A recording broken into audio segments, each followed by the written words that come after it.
privilégio para nós podermos ter a palavra para conhecer na Bíblia aquilo que é o propósito especial de Deus para a nossa vida, para o momento e para o futuro. Nós estamos conhecendo um pouquinho, relembrando sobre as 7 festas do povo de Israel, o seu simbolismo, as suas aplicações e o seu cumprimento. Nós temos, poderíamos dizer, como se fosse 2 blocos as festas. Elas aconteceram, para o povo de Israel, elas aconteciam em 7 meses, do 1º ao 7º mês. As 3 primeiras festas, elas aconteceram no 1º mês. Aí depois nós tivemos um espaço de quase 2 meses e chegamos agora ao 3º para o 4º mês, onde teve a festa do Pentecostes. Então o que nós falamos? Essas festas elas aconteceram em um período que foi o 1º século. Se cumpriu em Cristo como Cordeiro Pascual, se cumpriu de forma muito especial em Cristo como o pão incontaminado, que é o pão asmo, pão sem fermento, que não se envolveu com pecado, se cumpriu em Cristo como as primícias, no domingo, aquele que ressuscitou, e 50 dias depois se cumpriu com os discípulos a colheita, o Pentecostes ou a chuva temporã. Agora nós temos cerca aí de 18 séculos para se cumprir a próxima festa. Então isso é interessante, que foi um período muito longo. E esta festa, ela vem agora para se cumprir em um momento especial da história, em um momento único da história. Então eu quero convidar vocês para nós voltarmos a essa festa para o povo de Israel, que é a festa das trombetas. O que significava essa festa e por que eles celebravam esta festa, a festa das trombetas. Levítico 23 e o versículo 24. Outro que puder achar para nós seria Joel 2 e o verso 15. O primeiro texto, Levítico 23 e o verso 24, fala aos filhos de Israel dizendo: no mês 7º, ao 1º do mês. Aqui vem algo muito interessante. As 3 últimas festas, elas acontecem no mês 7º. As 3 primeiras festas aconteceram no 1º mês. Entenderam bem? A 4ª festa, ela aconteceu mais ou menos no meio deste período, próximo à metade desse período. Então o texto diz assim: no 7º mês, ao 1º dia do mês, tereis descanso solene, memorial com sonidos de trombetas, santa convocação. Olha que coisa interessante. No 1º dia, no 10º dia, haveria uma outra festa, que é chamada a festa do dia da expiação. As 2 festas, elas estavam interligadas. A festa das trombetas tinha um propósito especial apontando para a festa da expiação, o dia da expiação. Alguém poderia ler agora para nós? Joel 2 e o versículo 15 e 16. Tocai a trombeta em Sião, santificai um jejum, convocai uma assembléia solene, reúne o povo, santificai a congregação, ajuntai os anciãos, congregai as crianças e os que mamam nos seios. Saia o noivo de sua câmara e a noiva do seu recinto. O que nós temos aí? Um sonido especial de convocação para o quê? Para consagração, para a santificação, para a preparação, porque eles estavam sendo chamados para o dia do Senhor. O dia do Senhor também, no dia da expiação, ele era um dia de juízo. O dia do Senhor para a destruição final deste mundo, ele é um dia de juízo também, ok? Juízo, de veredito ali final. O que nós temos nesse momento? Nós temos agora, as trombetas seriam tocadas 10 dias antes do dia da expiação. Eram 10 dias que o povo deveria estar agora focado, preparado para o grande dia da expiação. Vem agora, estava próximo o grande dia do Eu Sou, o grande juiz que ia se assentar para fazer o quê? Para julgar, porque era dia de juízo, dia da expiação. O livro de Daniel, ele é chamado de o livro do juízo. Vocês sabiam por quê?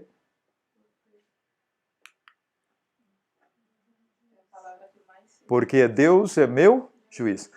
Desde o primeiro capítulo, não vou passar isso com vocês, mas deem uma olhadinha depois, como tarefa de casa, de forma muito especial do primeiro capítulo até o capítulo 8 e o versículo 13 e 14. Nós encontramos, desde o capítulo 1, um contexto de juízo. Por exemplo, capítulo 1, juízo de escolha. Daniel, ele teve a oportunidade agora de fazer uma escolha para servir a Deus. E seguem depois, capítulo 2 e todos os outros capítulos. Por que eu estou falando sobre isso? Porque nós estamos nos aproximando do momento em que nós vamos estudar um texto especial no livro de Daniel que fala sobre o santuário e fala sobre o juízo. As trombetas era o chamado do povo para estar focado no dia da expiação, correto? Nada deveria ocupar a atenção e a vida do povo nesses 10 dias, se não fosse o quê? O pensamento para o dia da expiação. Mas a festa das trombetas era o sonido de advertência, de alerta, porque estava se aproximando o dia do juízo. E aquele que não se preparasse para o juízo, o dia da expiação, ele poderia passar em falta. E eu vou ler alguns textos com vocês, depois, rapidinho, com relação a essa experiência da preparação para o dia da expiação ou o dia do juízo de Deus ali no santuário para o povo de Israel. Mas o que deveria acontecer no coração deles? Deveriam estar tão focados que as suas obras, que as suas atividades, mesmo trabalhando nesses 10 dias, eles deveriam estar com o coração no dia da expiação. Para imaginar como era a experiência espiritual da família, né? Os cultos ao longo do dia, quem sabe eles faziam o que a gente faz às vezes, né? De hora em hora, parava para orar, quem sabe eles faziam vigílias. Só imaginemos que experiência espiritual não vivia o povo nesses 10 dias na preparação para o grande dia da expiação. Mas o que eu gostaria de ver com vocês agora, por causa do nosso tempo, é o cumprimento desta profecia. Porque esta profecia, ela vem e se cumpre em um período especial da história. Chama o período único porque o que aconteceu naquele momento, naquele período, que foi ali do início do tempo do fim, um pouco antes, jamais na história aconteceu. Enquanto Deus estava agora chamando a atenção do povo para o foco do dia da expiação, estarem preparados, nós encontramos agora em um momento da história onde o inimigo de Deus sabia que ia se cumprir essa trombeta. Se tem alguém que é conhecedor profundo das profecias, é o inimigo de Deus. Por quê? Porque ele precisa saber para antes de acontecer, ele fazer a sua arte, a sua obra, para destruir, para bloquear, para impedir. E foi isso que o inimigo fez com os ismos ao longo de um período especial que foi o período do tempo do fim. Primeiro, nós sabemos, só para você ter uma ideia como que Satanás sabia, está escrito na Bíblia 2.300 tardes e manhãs? Está escrito na Bíblia que o período que iria começar as 2.300 tardes e manhãs seria ali no início do tempo do fim. Lá em Daniel 8, 13 e 14, nós encontramos ali, onde depois vem a pergunta, mas quando vão acontecer essas maravilhas? Depois de um tempo, 2 tempos, vocês sabem disso, nós sabemos. Então, que período isso iria acontecer? Então, antevendo isto, o inimigo vem agora e ele traz os ismos para ofuscar, para bloquear a audição do mundo para com o dia da expiação. Faz sentido? Ah, pastor, como faz sentido isso? Claro que faz, querido. O texto bíblico que você leu, ele diz para nós antes, rasgai os vossos corações, jejuai. E ali diz que os sacerdotes deveriam o quê? Clamar entre o pórtico e o altar pelo povo, pela consagração. Então, nós temos agora, estamos saindo ali do período escuro da história da igreja de Tiatira, entramos no período da Reforma, 1517, e a partir de 1517, de forma mais específica, mas isso já veio acontecendo no ano 1200 com os valdenses, mas os valdenses não tiveram e não conseguiram fazer a obra que Martinho Lutero realizou. Wycliffe e outros realizaram uma obra extraordinária. Mas Martinho Lutero, ele se levanta semelhante ao movimento do Advento para a restauração das verdades. Qual foi a principal verdade que Martinho Lutero buscou restaurar? Justificação pela fé. Justificação pela fé é a terceira característica do remanescente fiel para os últimos dias. Justificação pela fé é a terceira mensagem angélica. Pasmem vocês, vamos fazer uma ligação aqui agora nessas ideias para ver como o inimigo iria trabalhar nesse período agora, o período do início do tempo do fim. Se Martinho Lutero levanta a justificação pela fé, sola a Bíblia, sola a Escritura, Cristo, Calvário, o inimigo agora fica, vamos dizer assim, meio que desnorteado. Olha que momento é esse, eu preciso acabar com esse toque, com esta trombeta. Em todos os momentos que homens e mulheres se levantaram para tocar o sonido certo da restauração da verdade, o inimigo buscou o quê? Bloquear. Ele buscou impedir. E aí a gente acompanha desde os valdenses, acompanhamos desde 1400 de forma especial João Hus e vem os outros, 1517 Martinho Lutero, e o que nós temos agora? Nós temos um momento em que os reformadores, eles são eliminados e se dá uma pausa entre mais ou menos ali 1600 e 1700.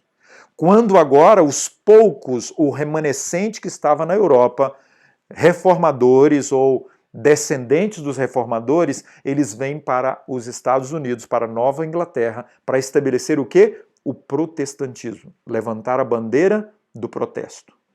O que se começa agora logo depois desse período, 1620, 1700, ao redor do mundo? Inicia-se um movimento aonde verdades como 2.300 tardes e manhãs, a volta de Jesus, Martinho Lutero já havia dito, olha, em cerca de 300 anos Jesus virá. Que coisa impressionante! E foi mais ou menos isso. 300 anos depois se levanta de forma especial quem? O cumprimento profético da festa das trombetas em Guilherme Miller. Em Guilherme Miller, pregando o quê? Chegada a hora do juízo. Tem os sinais, né? Sim, tem os sinais também que reforçaram para esse período. Mas vocês estão entendendo bem? O sonido que você leu, o toque, era porque estava chegando o dia do Senhor, o dia do juízo. Então, as trombetas eram tocadas antes. E agora, então, a partir de 1700, ao redor do mundo, eu tenho os nomes aqui depois, se vocês quiserem, como John Wesley, Daniel Whitby, John Petrie, todos estes por volta de 1700, século XVIII, correto? O século XVIII foi um marco para a história, porque nós chegamos, por exemplo, agora, Manuel Lacunza fez uma obra extraordinária. O que ele pregou? Ele escreveu um livro de 525 páginas, ele era chileno, foi para a Europa, se estabeleceu na Espanha, foi caçado por causa desse livro, A Vinda do Messias em Glória e Majestade. O que é isso? Dia do juízo. O que é isso? Dia da expiação. E muitos outros proclamaram. 1804, o que acontece agora? O grande sonido da trombeta, surge agora a primeira sociedade bíblica na Inglaterra. O que havia acontecido nesse período aí com um sonido muito especial? Os ismos para ofuscar o plano divino, propósito de Deus para o dia da expiação, purificação do santuário, que aconteceria no dia 22 de outubro de 1844. Antes dessa data, o inimigo agora levanta movimentos, e eu chamo os ismos para obstruir, para bloquear o sonido do toque das trombetas, o cumprimento da festa das trombetas. Por quê? Porque é muito impressionante isso. A gente tem que ficar maravilhado. Cerca de 10 anos antes de 1844, o que com intensidade estava acontecendo no mundo? A proclamação de que era chegada a hora, o dia do juízo, através do movimento do advento. Por que se cumpriu de forma mais específica em Guilherme Miller? Porque foi Guilherme Miller que pregou intensamente o quê? Purificação do santuário. Em que ano? 1843 e 1844. Vocês já estudaram um pouquinho sobre a história da igreja. Guilherme Miller, um fazendeiro simples, ele tem a oportunidade durante 2 anos de estudar intensamente a Bíblia e ele se depara com o texto de Daniel 8,14. Até 2.300 tardes de manhã o santuário será purificado. Ele começa agora então a pregar intensamente que Apocalipse, capítulo 14, versículos 6 e 7. Se cumpre na vida dele este anjo. E vi outro anjo voando pelo meio do céu, tendo o quê? O evangelho eterno. Qual era o evangelho eterno que ele tinha para pregar naquele momento? A chegada da hora do juízo. A hora do juízo, ela se cumpria em que experiência do povo de Israel? O dia da expiação. O dia da expiação está dentro de que doutrina? De que mensagem? Santuário. Percebem bem porque ao longo da história, depois o material aqui vocês vão ver algo muito interessante, como que o chifre pequeno foi lançando por terra a verdade do santuário. Passando anos e anos e introduzindo ali de forma fantástica. Se a gente tivesse tempo a gente ia ver esses detalhes, seria muito interessante para vocês. Mas eu quero convidar agora a atenção para esse primeiro ismo, que é o iluminismo. O iluminismo tinha e teve como meta o quê? Através da besta que surgiu do abismo, lançar por terra quem? Deus. Lançar por terra o quê? A sua verdade através da palavra, das escrituras. Sabemos muito bem que na praça pública de Paris, o que eles fizeram lá na França? Eles queimaram milhares de Bíblias. O objetivo e o foco deles era tirar Deus de cena, colocando a razão acima da fé e o homem como o centro das atenções. Isso chamamos de humanismo. A mesma estratégia, queridos, o inimigo trabalhou com Eva lá no Jardim do Éden, inculcando na mente dela que ela seria igual a Deus. Olha o trabalho aqui. Tirar Deus do coração, do centro das atenções e colocar quem? O homem. Colocar o homem no lugar. Olha o segundo ismo. Marxismo, vocês conhecem um pouquinho sobre isso também? Karl Marx e as suas ideias. Quais são as suas propostas?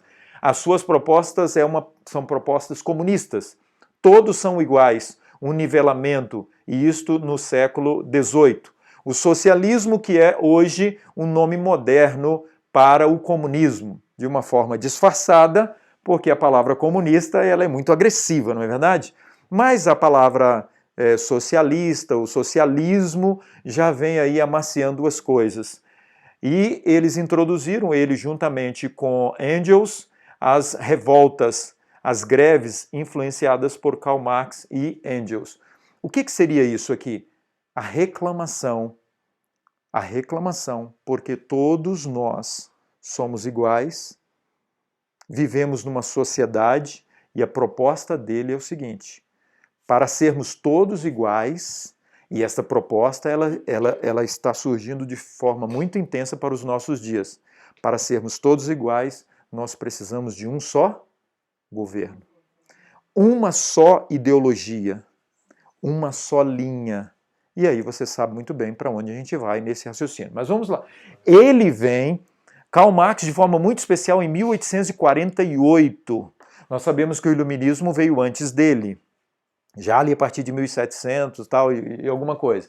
E ele em 1848, de forma mais intensa, 1848 tinha passado apenas 4 anos do grande desapontamento. Mas antes de 1848, ele já proclamava as suas ideias. O mundo agora, que estava experimentando o surgimento da industrialização, as grandes descobertas, o mundo agora experimenta as ideologias, as ideias de Karl Marx.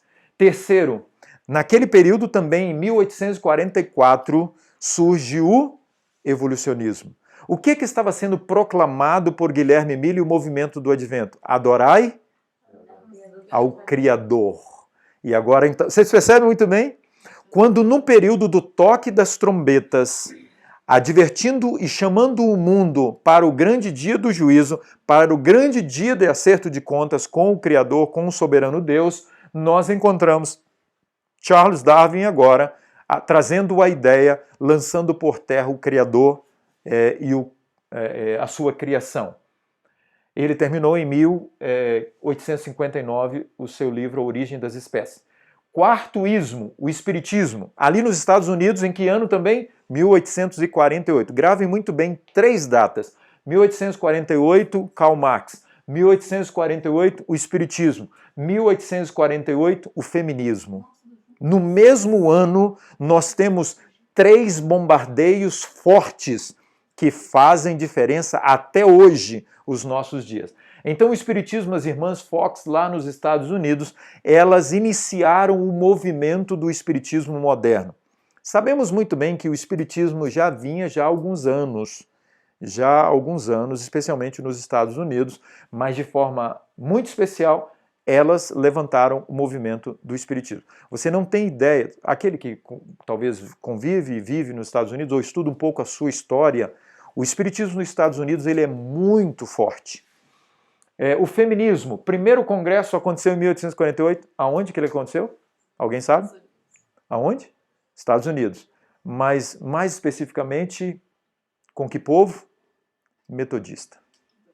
A Igreja Metodista foi a que mobilizou para o primeiro congresso feminista mundial. Pasme você, que coisa impressionante. Em contrapartida, pouco tempo antes, a Igreja Metodista, quem foi que formou mesmo? John Wesley. Com que ideia? Santificação. O movimento que fez diferença no mundo em proclamação de uma vida santificada. E esses 2 irmãos, John Wesley e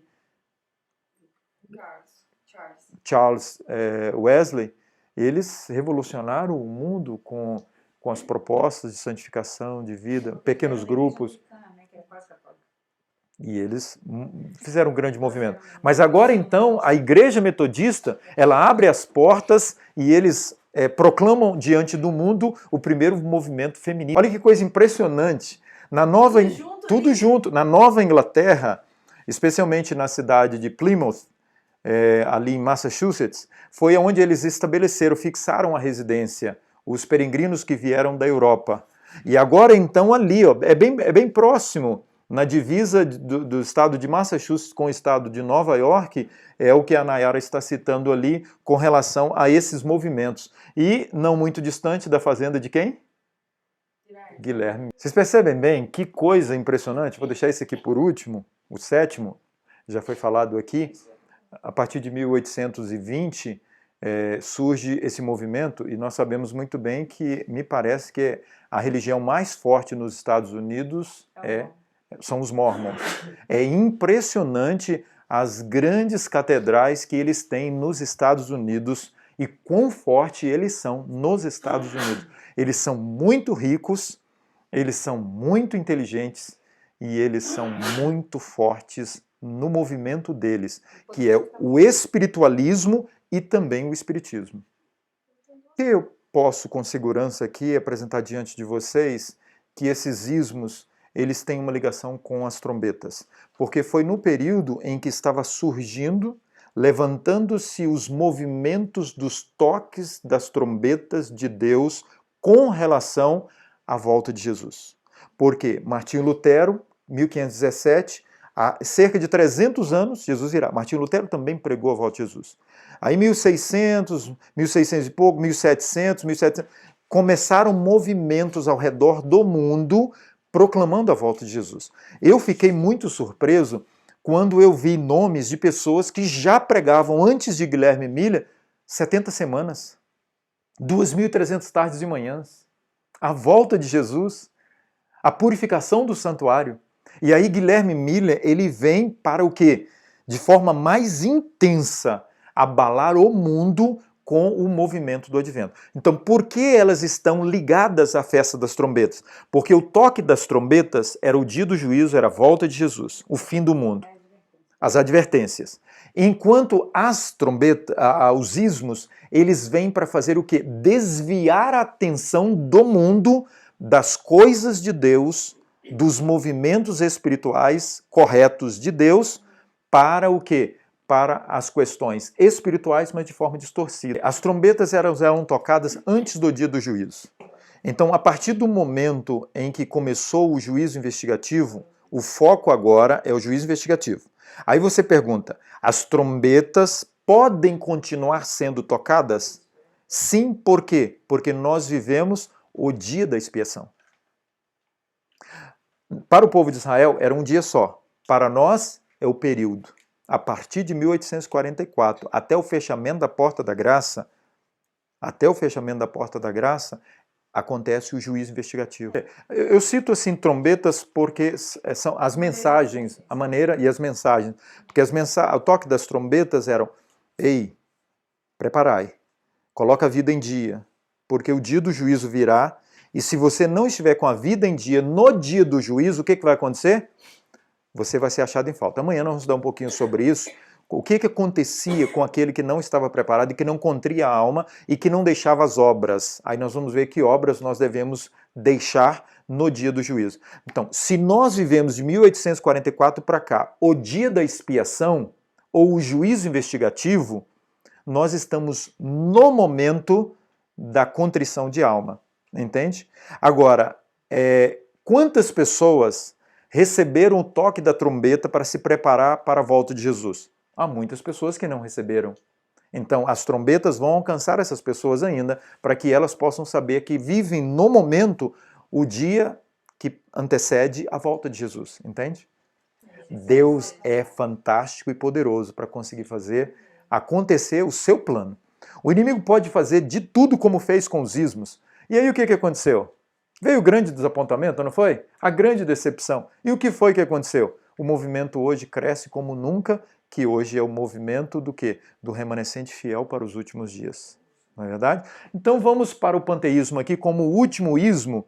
Por que eu coloquei o panteísmo? Infelizmente, o panteísmo ele aconteceu dentro do movimento do advento. Também, né? Mas ele já acontecia antes, mas de forma muito especial dentro do movimento do advento. Kellogg, ele traz agora as propostas semelhantes às propostas lá também que aconteceram no Jardim do Éden. Mas a proposta dele era que Deus estava em tudo e Deus é tudo. O que foi que que a serpente falou com Eva? Você também será Deus. Como Deus, como Deus. Você será Deus. Se você é como Deus, se existe Pai, Filho e Espírito Santo, você será um da Trindade, ali. Mas nesse período ainda se falava da justificação pela fé. A ideia aqui de colocar esse ismo é que o inimigo sempre buscou confundir, obstruir aquilo que era o plano de Deus para a sua igreja. E de forma muito mais intensa, esse aqui penetrou no seio do movimento adventista. E ele fez um bom estrago. Em 1903 ele publicou o livro dele, em 1907 ele foi desligado oficialmente da igreja, mas antes de 1900 ele já apresentava as suas ideias. E ele conseguiu arrebanhar um número muito grande de pessoas aceitando esse ismo, que é o panteísmo, que depois, se você estudar um pouquinho mais, você vai ver como que ele é uma influência muito grande hoje no meio religioso. O que nós, nesse momento, temos para entender e de forma bem clara? É que a festa das trombetas era o chamado do povo para a preparação para o grande dia do juízo. Que as trombetas e as advertências de Deus, elas abalaram o mundo, mas o inimigo veio para fazer o quê? Ofuscar, para impedir o avanço na preparação para o grande dia do juízo. Que Deus nos abençoe e que nós possamos a cada dia abraçar os toques, as advertências e as mensagens de Deus para cada um de nós. Para nós abrirmos a Bíblia, a palavra de Deus, Levítico 23, 27. Nós estamos chegando agora à sexta festa. Ontem nós tivemos a oportunidade de conhecer sobre a quinta festa, que são 10 dias antes do dia da expiação, do grande dia do juízo investigativo. Toda a nação de Israel, todo o povo era convocado agora a colocar um foco especial em 10 dias de preparação para enfrentar o grande dia. Aquele poderia ser o grande dia do horror e o terror, mas era o propósito de Deus para ser o grande dia da alegria, o grande dia da certeza de que aquele ano inteiro que eles passaram ali enfrentando o pecado, agora este seria eliminado do meio do povo. Levítico 23 e o verso 27, depois eu peço que alguém procure para nós Miqueias 7, 18 e 20. Esses dois textos são importantes para a nossa introdução para esse tema, que é a sexta festa, o dia da expiação, o dia da purificação do santuário, ou o dia do juízo investigativo. Levítico 23 e o verso 27. Nós lemos: mas aos 10 deste mês, lembra que a festa das trombetas foi no primeiro dia do 7º mês. Agora, aos 10 deste 7º mês será o dia da expiação. Tereis santa convocação e afligireis a vossa alma. O verso 28 diz assim: nesse mesmo dia, no dia da expiação, gravemos bem, nenhuma obra fareis. Aquele era um dia muito especial e diferenciado. E no verso 29 diz: porque toda alma que nesse dia se não afligir será eliminada do seu povo. Então estava bem claro para o povo de Israel que aquele dia era o grande dia do ano diferenciado. Tão importante era aquele dia que eles não deveriam fazer nenhuma obra. E a grande pergunta é: que tipo de obra no dia da expiação poderia ser feito que não seria julgado para eliminar ninguém do povo de Israel? Nós vamos ver um pouquinho isso hoje. Alguém achou Miqueias 7, 18 e 20? Quem, ó Deus, é semelhante a ti, que perdoas a iniquidade e te esqueces da transgressão do restante da tua herança? O Senhor não retém a sua ira para sempre, porque tem prazer na misericórdia. Tornará a ter compaixão de nós, pisará aos pés as nossas iniquidades, e lançará todos os nossos pecados nas profundezas do mar. Olha que maravilha! Para aquele grande dia, que era o dia da eliminação das impurezas que foram agora levadas para o santuário diariamente. Como que era o processo? Vamos relembrar aqui a experiência do povo de Israel. Às 9 horas da manhã e às 3 horas da tarde, o que acontecia ali no deserto para o povo de Israel no tabernáculo? Até às 9 horas da manhã, todo pecador que se dirigia ao santuário, ele depois, nós lembramos muito bem, ele colocava suas mãos sobre a cabeça do cordeiro, e ali era transferido para o cordeiro o quê? Os pecados. Nós sabemos muito bem que Cristo, o texto bíblico diz que Cristo tomou sobre si as nossas enfermidades. Ele se fez pecado. Toda esta experiência do povo de Israel, que diariamente eles realizavam, às 9 horas da manhã, o sacerdote entrava no lugar santo, às 3 horas da tarde também, e agora ele transferia para dentro do santuário o clamor de pedido de perdão do pecador diante do altar de incenso, mas ele aspergia na direção do propiciatório, que é a tampa da arca, que simboliza quem? Cristo, que recebe sobre si os nossos pecados, Ele agora então era transferido para dentro do santuário o pecado do pecador que foi confessado lá fora, correto? Porque o pecador não entrava dentro do santuário, apenas o sacerdote. Então, diariamente era contaminado o santuário. Era transferido para dentro do santuário, para o lugar santíssimo, os pecados dos pecadores. Agora se fazia necessário uma vez no ano, e isso no 7º mês, e isso no último mês do ano. Eu vou ler um texto para vocês aqui, que Ellen White fala a respeito disso, que era o fechamento do ano religioso para o povo de Israel. Então, aquele dia, eles passavam todos os meses do ano na expectativa da chegada do grande 7º mês, no dia 10, que era o quê? O dia da expiação. O dia da eliminação por completo de todas as impurezas que eram transferidas para dentro do santuário.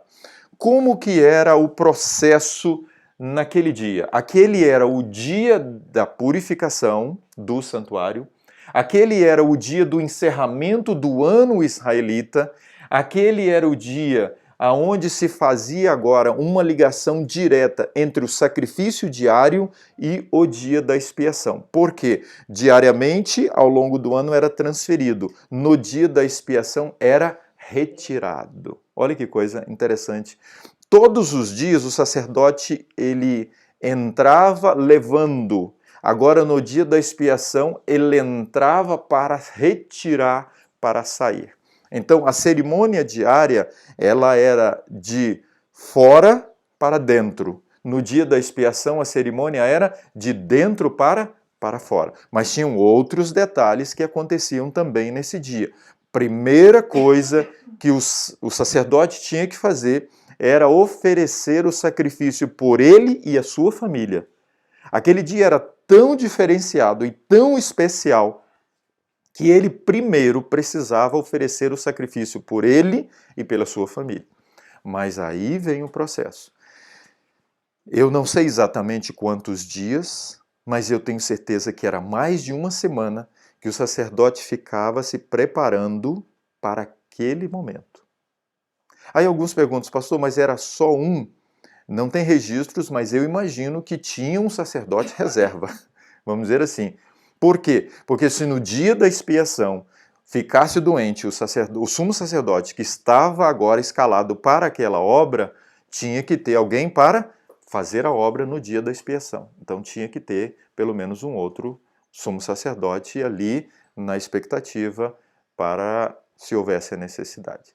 Mas, queridos, você imagine muito bem, se 10 dias de preparação para toda a nação de Israel, e ontem, como a Nádia lembrou, muito interessante, eram tocadas várias vezes a trombeta, a quê? Alertando, olha, está chegando o dia, faltam 5 dias, faltam 9 dias, chegou eu imagino o último toque ali, quem sabe próximo ao pôr do sol, no 9º dia, advertindo o povo de que no dia seguinte seria o quê? O grande dia Conseguiria dormir o israelita?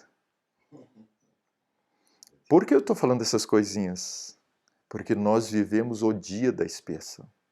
Conseguimos dormir hoje tranquilamente neste mundo, sem uma perspectiva de que nós estamos prestes ao fechamento da porta da graça, ao encerramento da obra do dia da expiação, do juízo investigativo, da purificação do santuário celestial e terrestre que Cristo está realizando hoje?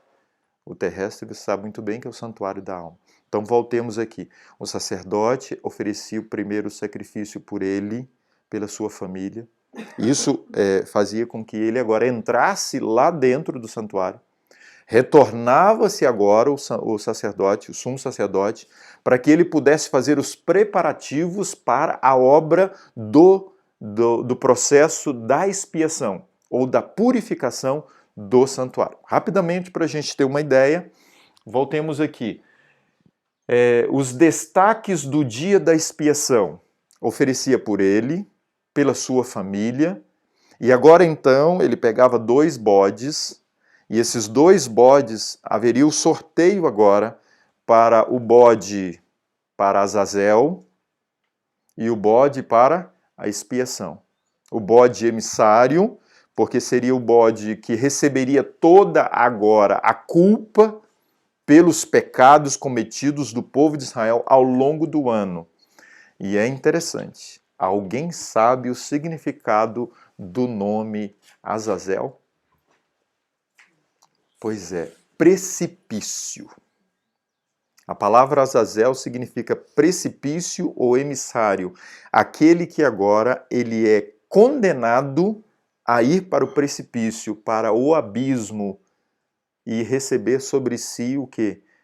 Toda a condenação. Porque esse bode, no final da cerimônia, depois de todo o processo, quando o sacerdote, o sumo sacerdote sai agora de dentro do lugar santíssimo e vem para fora, terminou toda a cerimônia, ele agora coloca as mãos sobre a cabeça do bode Azazel e este agora recebe toda a condenação, toda a culpa pelos pecados cometidos ao longo do ano, ao longo da vida, ao longo da história da humanidade, recebe Satanás. E Apocalipse capítulo 20 diz para nós que ele agora, então, ele é preso e fica por 1000 anos aqui. Nós conhecemos essa experiência. Estou acelerando nessa parte, porque o mais interessante para nós hoje é qual é o espírito do coração do remanescente no dia da expiação.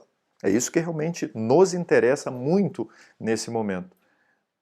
Só uma perguntinha Uhum. rápida, eu já vi alguma explicação que se nós não confessarmos o nosso pecado, Satanás não vai receber esse pecado sobre ele. É isso mesmo? Vamos ler esse texto. Sim. Por quê? Porque Satanás ele é lançado para o lago de fogo com quem? Com aqueles que não se arrependeram dos seus pecados, não confessaram os seus pecados. Agora, a gente tem que ter muito cuidado com essa fala, porque não tem nenhum registro sobre isso, nem na Bíblia, nem no Espírito de Profecia, mas é possível que hoje, sabendo que somos pecadores, há algum pecado que a gente comete, especialmente involuntário, por ignorância, e que a gente acaba não confessando? É possível. Só que, o que é contrição de alma? O que é afligir a alma? Se nós compreendermos isso aqui hoje, nós sairemos desta experiência, e precisamos sair, com uma visão muito diferente de vida, e vida cristã, de salvação, e de como alcançar diariamente a salvação. Então, para nós que estamos aqui, nós estamos com um probleminha a mais, porque nós estamos recebendo um pouquinho mais de luz. Aqueles que não puderam vir para essa experiência, para esse encontro, eles não receberam esta luz que nós estamos recebendo. Então nós saímos daqui com uma responsabilidade maior do que os outros. Porque nós estamos agora aqui conhecendo um pouquinho mais em detalhes o que é o dia da expiação, o que é a experiência do juízo investigativo a partir de 1844, para nós que vivemos hoje. Bom, então agora, nesses destaques do dia, era lançado à sorte os 2 bodes, e o bode agora que era sorteado para ser o bode da expiação, esse bode agora seria morto, ele seria sacrificado, e o sumo sacerdote agora então levava sangue deste bode. O sumo sacerdote, ele tomava o sangue desse bode, tem aquele mesmo processo. Ele era vestido, o sacerdote ali na porta do lugar santo, para que ele possa entrar agora diante de Deus, passar pelo santo e ir direto ao Santíssimo. Ele ia direto ao trono. Esse era o dia em que a cortina do lugar santíssimo ela era aberta para que ele pudesse ter acesso diretamente ao trono de Deus. Então, quando ele chegava agora, lá dentro do lugar santíssimo, ele fazia a obra agora, então, de dentro para fora. Olha que coisa interessante. A obra que Deus quer fazer de purificação no nosso coração é uma obra de fora para dentro ou de dentro para fora? Talvez em muitos momentos nós tivemos a visão muito do esforço externo nosso. Eu não vou fazer isso, eu não posso fazer aquilo, e a gente ficava naquela tensão, naquela angústia, os meus pecados, acabei de fazer isso aqui, tal, tal. Quando Deus consegue entrar e estabelecer o seu trono no santuário da alma, a obra que Deus faz é uma obra de dentro para fora. A luz, ela agora é estendida para fora do coração, para fora de nós, como? Nas nossas palavras, nos nossos atos, na nossa fisionomia, entende bem? No nosso olhar. Como reagimos e agimos é resultado da obra que é realizada internamente, no santuário da alma. Por isso, o trono de Deus, ele precisa estar estabelecido no nosso coração. Amém? Então, essa obra, essa aplicação, ela é muito interessante, porque agora o sumo sacerdote, ele realiza a obra no dia da expiação do juízo investigativo lá dentro. E 1 João 1,7. Alguém poderia ler esse texto para nós? 1 João 1,7. Porém, se andarmos na luz, como ele está na luz, temos comunhão com ele. E o sangue de Jesus, seu Filho, nos purifica de todo pecado. Ok. Então, de todo o pecado. Nós usamos esse texto também para esse esclarecimento desse dia. Todo o pecado da humanidade, ele agora é o quê?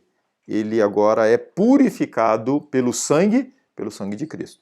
Entendamos bem, na cruz, Cristo iniciou o processo da expiação. No santuário celestial, Cristo está continuando esse processo e ele fará a conclusão desse processo no momento em que ele declarar está feito, está consumado. Toda a obra da expiação está consumada agora no santuário celestial. Gostaria de ler com vocês que dia era aquele, como era aquela experiência, especialmente ali com o sacerdote. Cristo em seu santuário, Grande Conflito, página 431. Quando o sumo sacerdote entrava no lugar santíssimo, olha que texto, exigia-se, peraí, vamos ler o texto aqui na nossa linguagem. Ficava à vontade, a critério, era assim que o texto está dizendo? Não, exigia-se de todos os israelitas que se reunissem em redor do santuário e do modo mais solene humilhassem a alma perante Deus. Para quê? Para que recebessem o perdão dos pecados e não fossem extirpados da congregação. Que coisa. Por que esse texto é importante para nós? Porque que dia é o que nós vivemos hoje, a partir de 1844? O dia da expiação. Mas você pergunta, mas pastor, a cruz do Calvário não foi também o dia da expiação? Foi o dia do início da expiação. Agora, a partir de 1844, nós vivemos que dia? O dia da purificação do santuário. Entende bem? O que é a expiação? A expiação é Cristo se oferecer para morrer em nosso lugar. O que é a purificação? É o efeito do poder que Cristo iniciou derramando o seu sangue na cruz do Calvário em prol do pecador, fazendo o quê? A purificação dos seus pecados, é o texto que foi lido. Cristo, com o seu sangue, ele purifica os pecados. Cristo, ele vai nos redimir. Sem derramamento de sangue não há o quê?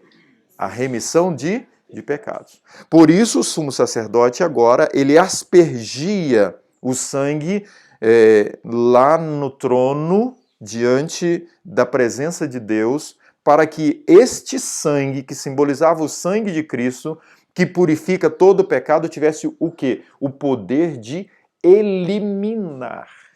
Entende bem? Aquilo era mais do que uma limpeza física que acontecia ali no lugar santíssimo. Aquilo era a retirada do pecado ou dos pecados que ali chegaram ao longo do ano. Então agora o sacerdote, olha aqui, apenas uma vez ao ano podia o sacerdote entrar ali, e isto depois da mais cuidadosa e solene preparação. Por que ênfase nestas frases ou nessas palavras? Cuidadosa e solene o quê? preparação. Foram 10 dias especiais, o quê? Se preparando para o grande dia. Nós não vivemos mais esses 10 dias. Nós vivemos o dia da expiação. Se durante 10 dias eles deveriam se preparar, eles deveriam afligir a alma, no dia da expiação, como deveria ser essa experiência do israelita no seu coração? Vamos voltar ao texto um pouquinho? Olha o que foi que eu li. Exigia-se de todos os israelitas que se reunissem em redor. O santuário, ao longo do ano, era o foco do povo de Israel. Mas no dia da expiação, o santuário era tudo para o povo de Israel. O que é tudo para você e para mim hoje? Qual é a nossa experiência do conhecimento teórico e prático a respeito do santuário? Voltemos tudo aquilo desde o início que nós estudamos. O que é o santuário? Ou quem é o santuário? Grande Conflito 431. Toda esta digitação, 191 páginas, já está na mão do Douglas e o Douglas já vai passar para vocês. Então, todos esses textos, ou, aliás, esses poucos textos que eu li e os muitos outros que não foram lidos, já estão aqui e ele vai passar para vocês, que eu acho que fica mais fácil para vocês. Então, qual é aqui a necessidade de compreensão? Ellen White diz que nós devemos adentrar ao Santíssimo, aonde Cristo realiza a obra hoje em prol do pecador. O que é o santuário? O santuário é mais do que aquelas cerimônias solenes que ali realizavam. O santuário é mais do que aquela veste linda e maravilhosa do sumo sacerdote. O santuário é quem? É Jesus, é Cristo. Se Cristo é tudo para nós, nós não só compreendemos a obra do santuário, as maravilhas e os encantos do santuário, especialmente o celestial, mas nós compreendemos o que nós precisamos para viver, que é a pessoa de Jesus Cristo, ok? Então, nós já vimos aqui os destaques do dia da expiação, que o sacerdote ele entrava, ele retirava. Eu imagino que era uma coisa muito interessante assim. Quando o sacerdote ele entrava olhando para frente, correto? Quando o sacerdote saía, ele olhava para onde? Para frente. Porque ele ia fazendo a limpeza assim, com o olhar no trono. Porque quem está no trono? O Shekinah. Quem é Shekinah? É Deus. Ali no trono está quem? A pessoa de Jesus fazendo a obra de purificação, de restauração da purificação do santuário celestial. Lembremos de uma coisa. Quando foi estabelecido o santuário terrestre, o povo de Israel deveria olhar agora, mais do que olhar para um templo físico ali de couro e cortinas, ele deveria olhar para o santuário da alma dele. Por quê? Porque era o objetivo de Deus, mais do que habitar naquele espaço ali, habitar no santuário da alma. Agora, então, no dia da expiação, o israelita tinha que ter bem claro que aquela limpeza era mais do que uma limpeza física naquele espaço, naquele prédio, naquele local. Era uma limpeza no coração do israelita. Então, a obra que Deus realiza hoje, ela é mais do que uma obra lá no espaço físico, no santuário celestial, que Jesus realiza. Ele quer realizar onde? No santuário da alma. Então, quando Cristo, na purificação do santuário ali no templo em Jerusalém, ele estava dizendo, a minha obra, a minha graça, é uma graça para tornar efeito o santuário da alma. A purificação, a limpeza de tudo. Por isso, queridos, nesse dia que nós vivemos, é dia de reflexão, é dia de análise. O que tem na nossa vida que ainda contamina o santuário da nossa alma? Fazemos muitas coisas erradas, Esse é um dia para todos nós. Bom, eu queria ler um pouquinho mais para você. Então, naquele dia, depois de cuidadosa e solene preparação, com tremor, olha aqui, tremor, medo também, porque aqui é tremor e não temor. com tremor, entrava perante Deus, e o povo, com reverente silêncio, aguardava a sua volta. Tendo erguido o espírito em oração fervorosa pela bênção divina. Diante do propiciatório, o sumo sacerdote fazia a expiação por Israel, e na nuvem de glória Deus se encontrava com ele. Sua demora ali, além do tempo costumeiro, enchia-os de receio de que, por causa de seus pecados ou dos dele, os próprios sumo sacerdote houvesse sido morto pela glória do Senhor. Vocês lembram de Zacarias? Naquele dia, as pessoas ficaram temerosas porque Zacarias poderia ter morrido. Mas ali Deus... Lembram muito bem que no dia da expiação tinha os dois anjos, o anjo da direita e o anjo da esquerda, não tinha?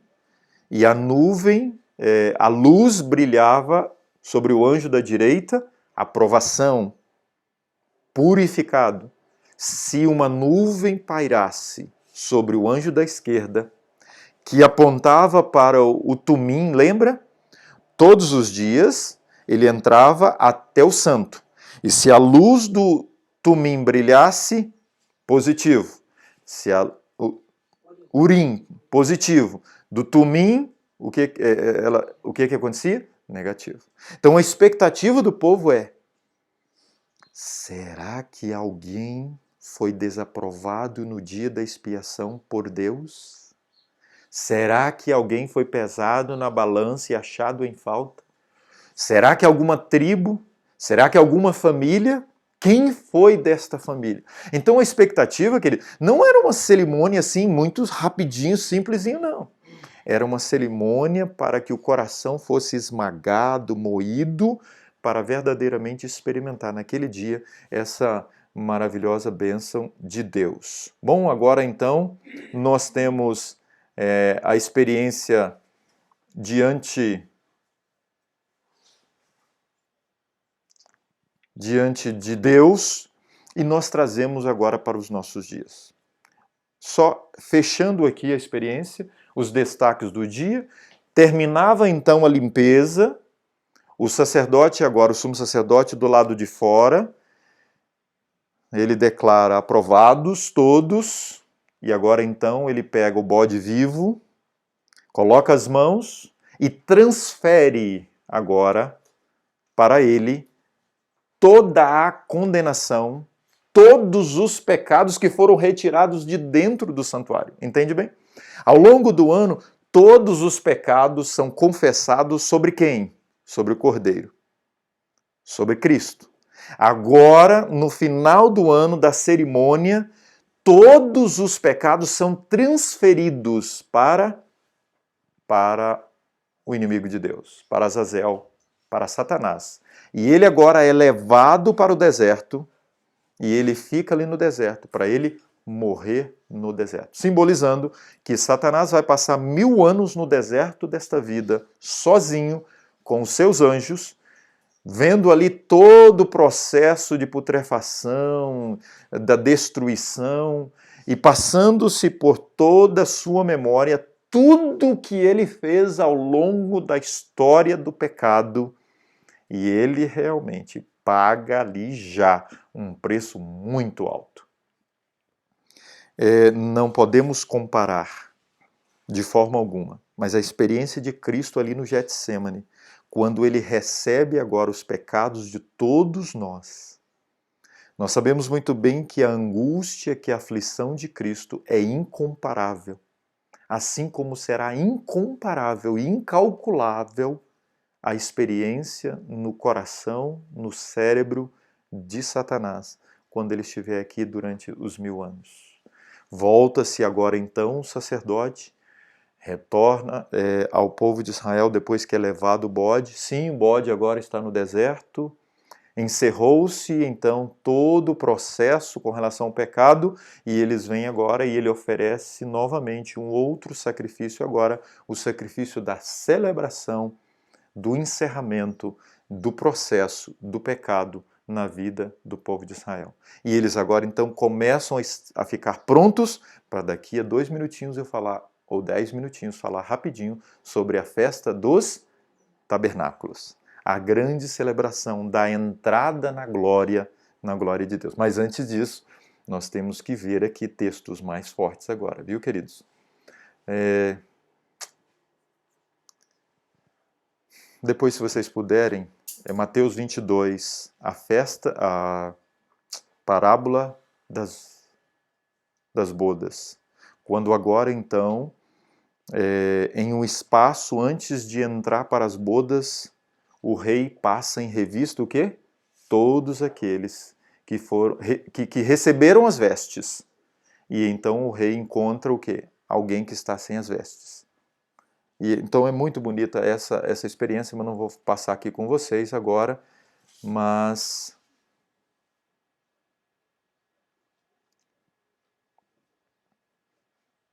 Ok, purificação do santuário. Essa palavra, ela é no original nisdak. A palavra nisdak significa será purificado. Então o que Daniel diz ali? Até 2.300 tardes e manhãs e o santuário será purificado. Qual o santuário que será purificado? Qual é o foco de Deus para a purificação do santuário?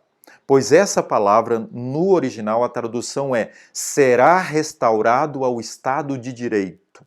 Aí você pergunta, pastor, então, começa a fazer sentido porque essa série do santuário você começa com o Jardim do Éden.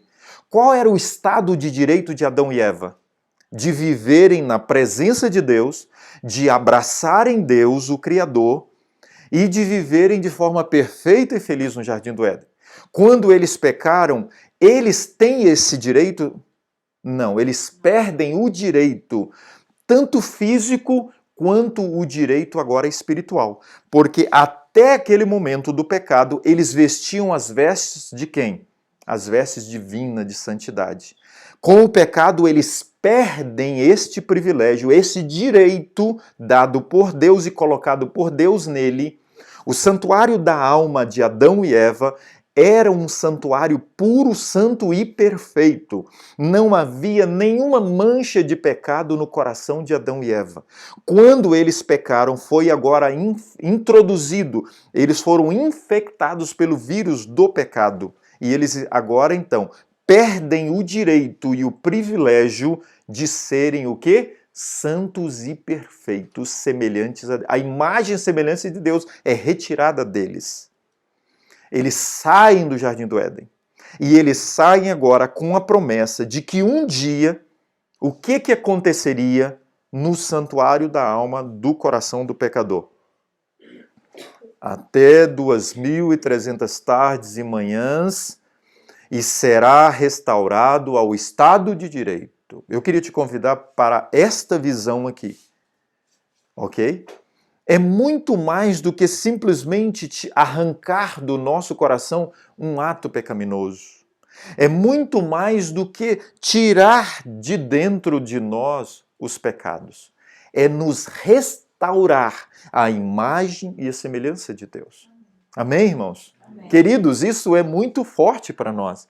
O que Deus quer para mim e para você nesse momento é que nós aceitemos a sua proposta. Qual é a proposta? De um dia nós novamente voltarmos para onde? O estado de direito que Deus colocou em nós. A experiência do Jardim do Éden, de Adão e Eva perfeitos. Ok? Vamos avançar um pouquinho mais. Nesse dia que vivemos, o dia da purificação do santuário, do nosso coração, o sangue de Cristo, ao mesmo tempo que livraria da condenação da lei do pecado lá na cruz, não cancelaria o pecado, ok? Entendam bem.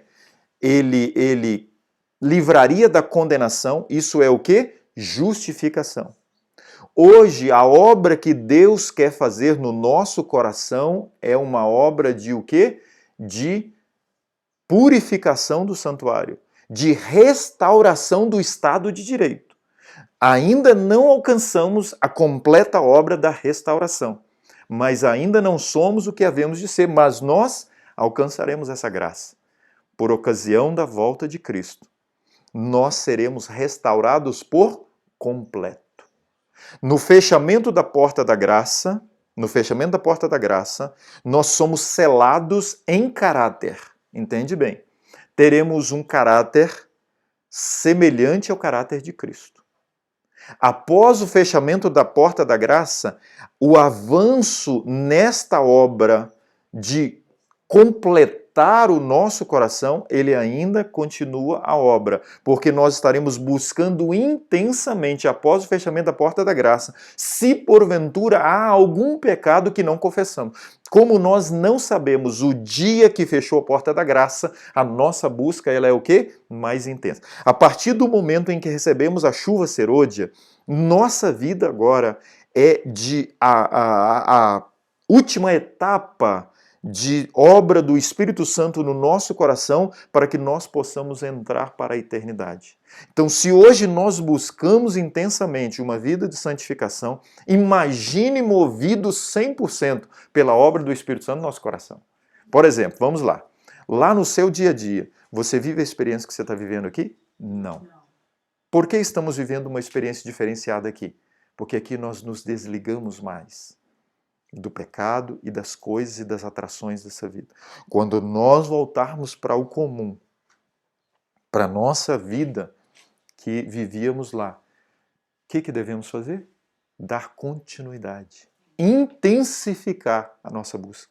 Aqui você acorda, como eu acordei um dia aqui, 3 horas da manhã, tinha gente orando, tinha gente estudando a Bíblia.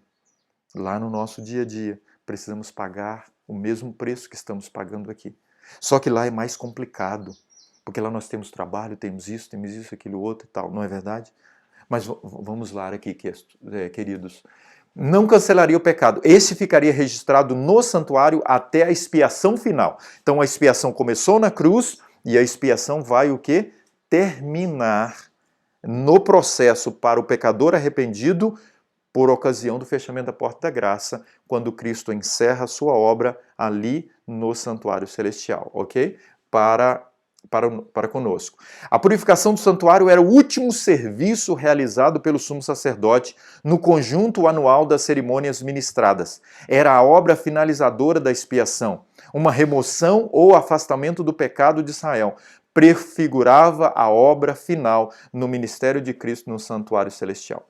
Agora, nós que vivemos esses dias, o dia do juízo investigativo, o dia da expiação, como devemos viver? No cerimonial típico, somente os que tinham vindo perante Deus com confissão e arrependimento, e cujos pecados, por meio do sangue da oferta para o pecado, eram transferidos para o santuário, é que tinham parte na cerimônia no dia da expiação. Então, aquele que não vive diariamente na busca de confessar os seus pecados, ele caminha para a rejeição da obra expiatória de Cristo. Entenderam bem? Por isso aquela sua pergunta muito importante. Então, eles chegam em uma situação de não passar pela obra do juízo investigativo, porque eles já são automaticamente por si mesmos julgados. Ok? Porque Satanás e os seus anjos não vão entrar no processo da purificação do santuário, porque eles já declararam diante do universo que não querem saber de Deus. Há pessoas que caminham, não sabemos e não podemos dizer quem e nem a hora, que não vão passar por essa obra. Porque a obra da purificação do santuário é a obra daqueles que entraram para o serviço de Deus. O que é entrar para o serviço de Deus? É a entrega total da sua vida para que, e diariamente, buscam clamar isso. O julgamento dos ímpios constitui uma obra distinta e separada e ocorre em ocasião posterior. Só Deus sabe quem é o ímpio. Porque é possível que tenha ímpio que faça parte do povo de Deus, que vive em pecado consciente, mas gosta de ir na igreja e até estuda a Bíblia. Nesta manhã, nesse momento, que o nosso coração esteja completamente distante da experiência do ímpio, que vive em pecado consciente. Bom, aí vem os livros. Hoje nós precisamos estudar um pouquinho mais sobre isso. Quais são os livros que são usados hoje no processo do juízo investigativo? Há um memorial, eu vou falar só agora do memorial. Há um memorial, suas palavras de fé, seus atos de amor acham-se registrados no céu. No livro memorial, toda a ação de justiça se acha imortalizada. Ali toda a tentação resistida, todo o mal vencido, toda palavra de eterna compaixão que se proferir acham-se fielmente historiados. E todo ato de sacrifício, todo sofrimento e tristeza suportado por amor de Cristo encontra-se registrado. Diz o salmista: tu contrastes as minhas vagueações, põe as minhas lágrimas no teu odre, não estão elas no teu livro? Vamos lá. Abrem-se os livros do registro no juízo. É passada em revista perante Deus a vida de todos. Não houve arrependimento e nem perdão, seu nome será omitido do livro da vida. Podemos ter uma experiência. Um dia alguém me questionou sobre esse ponto. Mas pastor, no dia em que eu batizei, os meus pecados não foram todos eles perdoados? Eu falei sim. Mas por que não fazer uma experiência de pedir ao Espírito Santo que, quem sabe, nos traga à memória algum pecado que nós não confessamos e que, por não termos confessado, é possível que este pecado ele influencie a nossa vida, entende? Em algum momento da nossa experiência cristã, todos serão julgados de acordo com a luz que tem sido dada. Pecados que não houve arrependimento e que não foram abandonados não serão perdoados nem apagados dos livros de registro, mas ali permanecerão para testificar contra o pecador. Pela virtude do sangue expiatório de Cristo, os pecados... eu não achei o texto aqui, mas Ellen White usa a expressão como das mais perfeitas lâminas fotográficas são registrados nos livros de Deus, no livro memorial, tudo que nós fazemos. As nossas intenções, elas são registradas de forma impecável. Tudo as nossas intenções, por que fizemos isso, por que deixamos de fazer, tudo pela virtude do sangue expiatório de Cristo. Os pecados de todo o verdadeiro arrependido serão eliminados dos livros, amém? Assim o santuário estará livre ou purificado do registro do pecado. Vivemos hoje no grande dia da expiação. No cerimonial típico, enquanto o sumo sacerdote fazia expiação por Israel, exigia-se de todos que afligissem a alma pelo arrependimento do pecado e pela humilhação. De igual modo, todos quantos desejem seja seu nome conservado no livro da vida, devem agora, nos poucos dias de graça que restam, afligir a alma diante de Deus, em tristeza pelo pecado e em arrependimento verdadeiro. Deve haver um exame de coração profundo e fiel. Solenes são as cenas ligadas à obra final da expiação. Queridos, nós vivemos hoje a necessidade de colocar o nosso coração em íntima ligação com o coração de Deus, com o coração do infinito. Satanás sabe que todos quantos ele puder levar a negligenciar a oração e o exame das Escrituras serão vencidos por seus ataques. Portanto, inventa todo o artifício possível para ocupar a mente. Os que põem toda a armadura de Deus e devotam algum tempo cada dia à meditação, oração e estudo das Escrituras estarão em ligação com o céu. Olha que texto forte e importante para nós. Bom, meus queridos, seja a presença de Jesus no santuário da nossa alma, amém? Nos preenchendo com a alegria do céu e que possamos viver as perspectivas da eternidade. É seu desejo e é meu desejo, nesse momento, dizer para Deus: Senhor, registra do lado do meu nome que eu te amo. É seu desejo e é meu desejo que Deus registre, que Jesus registre do lado do nosso nome: Senhor, não quero mais pecar. Senhor, não quero viver uma vida em pecado. Se eu pecar, Senhor, que a Tua graça me alcance, que o Senhor me resgate diariamente e que o poder do Espírito me envolva e me cele para que eu possa adentrar os portais da eternidade. Amém. Que Deus nos abençoe. Vamos orar? Vamos ajoelhar?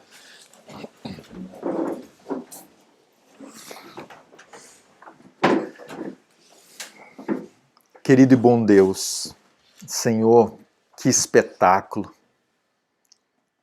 que maravilha para nós abrirmos a Tua palavra e conhecermos Jesus.